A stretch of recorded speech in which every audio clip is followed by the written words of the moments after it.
The Lord be with you. And with your spirit. A reading from the Holy Gospel according to Saint Matthew. Glory to you, O Lord.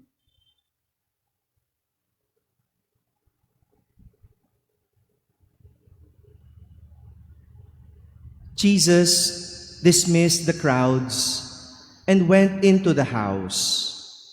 His disciples approached him and said, "Explain to us the parable of the weeds in the field."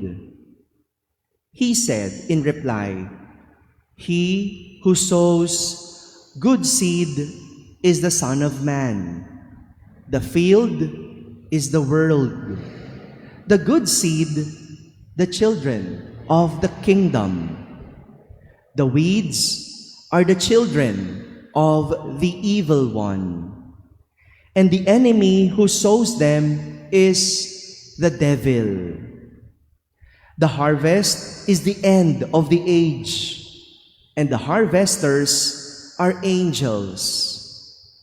Just as weeds are collected and burned up with fire, so will it be at the end of the age. The Son of Man will send his angels, and they will collect out of his kingdom all who cause others to sin and all evildoers.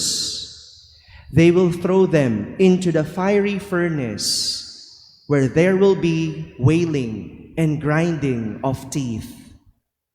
Then the righteous will shine like the sun in the kingdom of their Father. Whoever has ears ought to hear."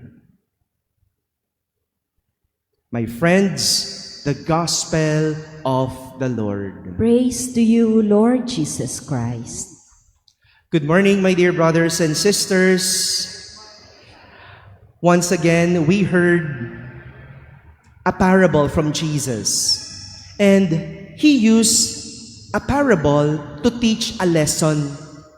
Kaya si Jesus, tuwing magtuturo, nagkukwento muna. Ginagamit niya yung kwento para mas madaling maintindihan ng tao. And he uses parable, talinhaga. Gumagamit siya ng mga bagay para maikumpara ang kanyang aral, para mas madaling maintindihan. And today, he explained further to his disciples the parable of the weeds. Ano ba sa Tagalog yung weeds? Masamang damo. Talinhaga ng masamang damo. As explained in our gospel, both the weeds and the wheat exist in a farm. Parehas. Sa isang farm, may makikita kang masamang damo. Meron pa nga hindi daw lumaki sa farm. Lumaki sa farm, pero masamang damo. Masamang damo, nasa farm. Mabuting damo, nasa farm din. Parehas. Both of them exist. Both of them grow together. And God allows it. God allows it.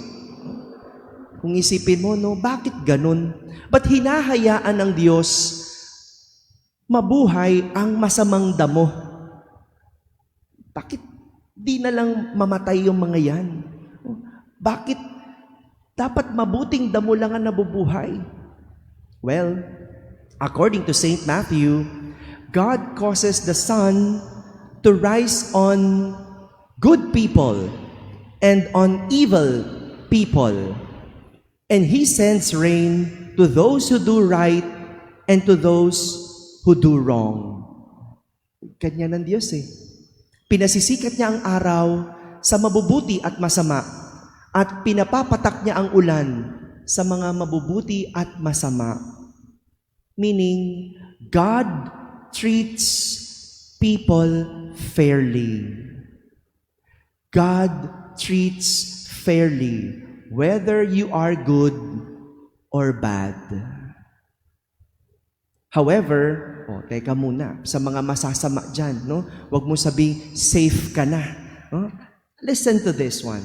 However, that does not end there. Yes, God treats us fairly.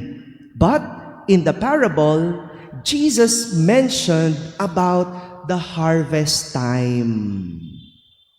May anihan, where the weeds will be collected and burned up with fire. So also, to all who causes others to sin and all evildoers, they will throw them into the fiery furnace where there will be wailing and grinding of teeth. Parang ang ganda papakinggan pag Ingles, no? Tagalogin natin para baka mas matakot yung mga masasamang damo.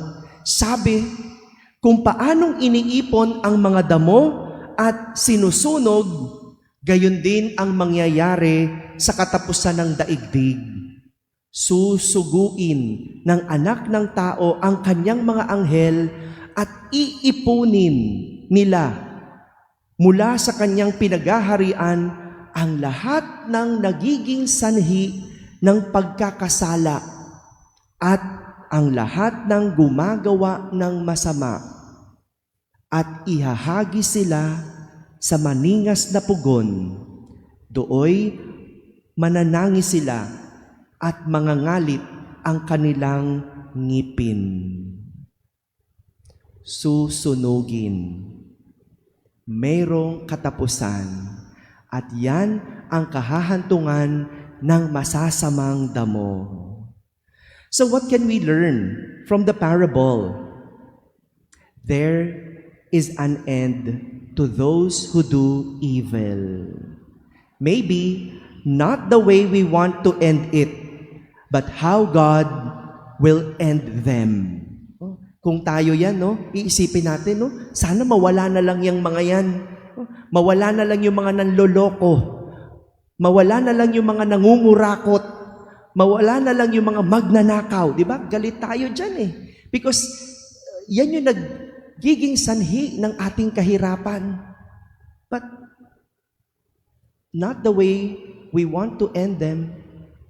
God has His way to end them. Kaya kayong mga masasamang damo, may araw din kayo. There will be a harvest time where you will be separated and be burned. Para naman sa mga mabubuting damo, sa mga wheat, dadating din ang panahon na aanihin ninyo ang lahat ng ginawa ninyong mabuti. There will also be harvest time for you, and you will harvest, you will reap what you have done good on earth. My dear brothers and sisters, God is fair. That's how He loves us. But God is also just, makatarungan. And that's how God disciplines us. Amen.